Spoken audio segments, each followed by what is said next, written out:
कुसुमपुर गांव हरे भरे खेतों और शांत वातावरण के साथ बहुत सुंदर लगता है, लेकिन वहाँ एक बार बारिश शुरू हो जाए तो हफ्तों तक नहीं रुकती। रमेश उस गांव के सबसे स्वादिष्ट चिकन चाउमीन बनाता है।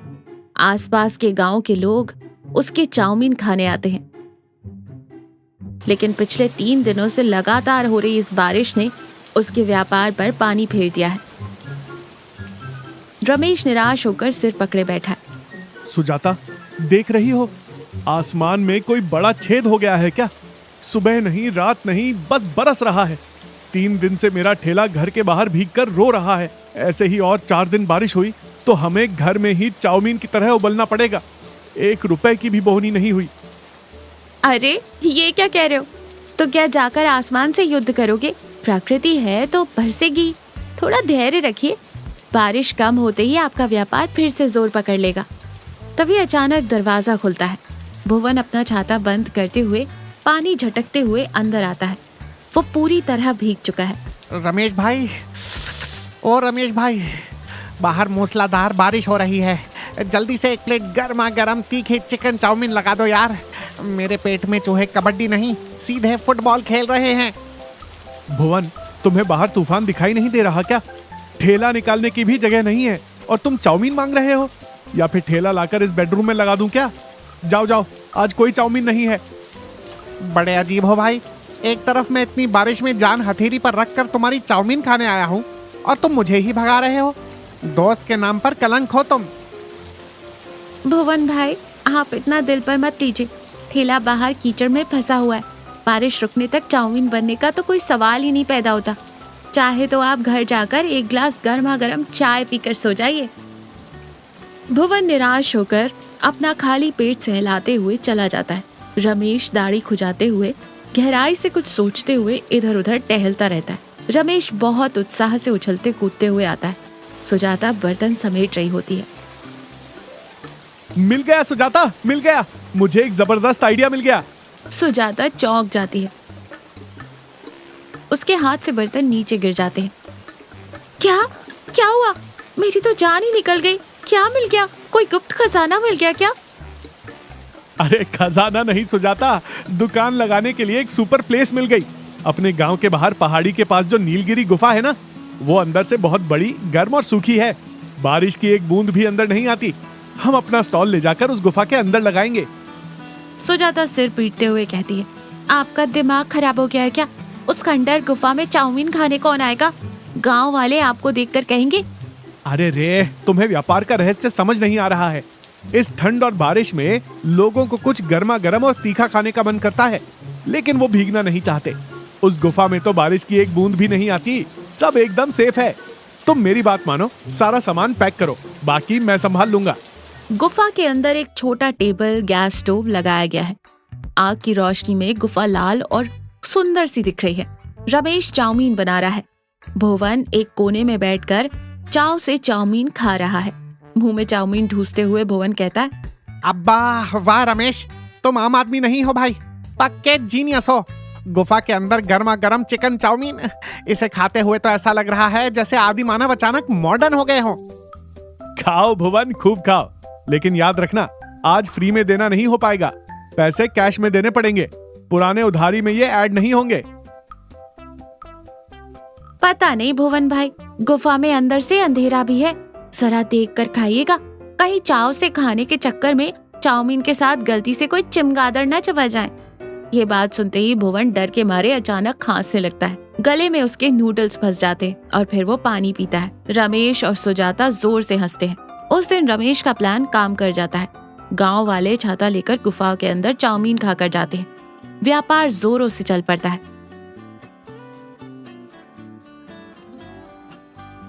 सभी ग्राहक चले गए हैं। रमेश और सुजाता सामान समेट रहे हैं। भुवन भी वहीं खड़े होकर उनकी मदद कर रहा है। रमेश खुशी से पैसे गिनते हुए कहता है, आज व्यापार बहुत बढ़िया हुआ सुजाता, सब खत्म हो गया। हाँ सुजाता, मैंने अपने लिए उस डिब्बे पर 1 प्लेट चिकन चाउमीन रखी थी ना, वो कहाँ गई? मैंने तो नहीं देखा जी।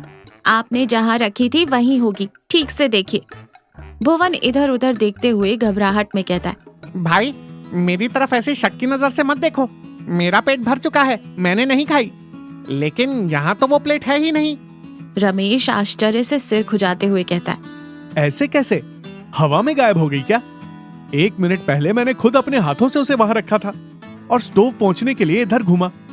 पल भर में प्लेट कैसे गायब हो सकती है? रमेश, मैंने सुना है भाई, पुरानी गुफाओं में भटकने वाली आत्माएं होती हैं। पक्का यहाँ कोई चाउमीन खाने वाला भूत होगा। मेरे बस का नहीं है भाई, मैं घर जा रहा हूँ। फिर बिना पीछे मुड़े देख भाग जाता है। रमेश सुजाता एक दूसरे का मुंह देखते हैं और हैरान रह जाते हैं। माहौल में थोड़ा सस्पेंस आ जाता है। गुफा में सन्नाटा है। रमेश, सुजाता और भुवन एक बड़े पत्थर के पीछे छिपकर देख रहे हैं। रमेश ने जानबूझकर एक प्लेट चाउमीन टेबल पर छोड़ दी है। थोड़ा डरावना माहौल है। रमेश, पुण्य मिलेगा, मुझे छोड़ दे भाई। अगर भूत ने मुझे देख लिया तो चाउमीन की जगह मुझे ही तेल में फ्राई करके खा जाएगा। चुप रहो भुवन, वो भूत जो भी हो, आज मैं उसे पकड़ कर रहूंगा। तभी गुफा के अंदर अंधेरे से धीरे धीरे कदमों की आहट सुनाई देती है। तीनों अपनी सांसें रोककर देखते रहते हैं। अंधेरे में से एक बूढ़ी औरत गोमती धीरे धीरे कांपते हुए बाहर आती है। उसके कपड़े मैले और फटे हुए हैं। चेहरे पर कमजोरी और भूख साफ दिखाई दे रही है। वो डरते हुए चारों ओर देखती है और फिर टेबल के पास आती है। वो बेहद भूखी नजरों से चाउमीन की प्लेट को देख रही है। रमेश और सुजाता पत्थर के पीछे से बाहर आते हैं। उन्हें देखते ही वो बूढ़ी औरत बुरी तरह डरकर प्लेट छोड़ देती है और कांपते हुए पीछे कदम हटाती है। माँ जी, आप कौन हैं? इतनी रात गए इस घने अंधेरे गुफा में क्या कर रही हैं? मुझे माफ कर दो बेटा, मुझे पुलिस के हवाले मत करना। मैं कोई चोर नहीं हूँ बाबू, मैं बहुत बदनसीब हूँ। रोइए मत माता जी, आप डरिए मत, हम आपको कुछ नहीं कहेंगे। लेकिन आप यहाँ आए कैसे? मेरा नाम गोमती है बेटा, मैं पास के गांव में रहती थी। 4 दिन पहले आई बाढ़ में मेरी झोपड़ी ढह गई, सब कुछ बह गया। जान हथेली पर रखकर भागते हुए इस गांव की तरफ आ गई। यहाँ मैं किसी को नहीं जानती, जिंदगी में कभी किसी से भीख नहीं मांगी। स्वाभिमान आड़े आ गया, इसीलिए किसी से खाना भी नहीं मांग पाई। 2 दिन से भूखी हूँ। भूख बर्दाश्त नहीं हुई तो इस गुफा में छुप गई। तभी मुझे यहाँ ये खाना दिखाई दिया। मेरी भूख ने मुझसे ये गलती करवा दी, मुझे माफ कर देना बेटा। ये बातें सुनकर रमेश, सुजाता स्तब्ध रह जाते हैं। उनका दिल पसीज जाता है।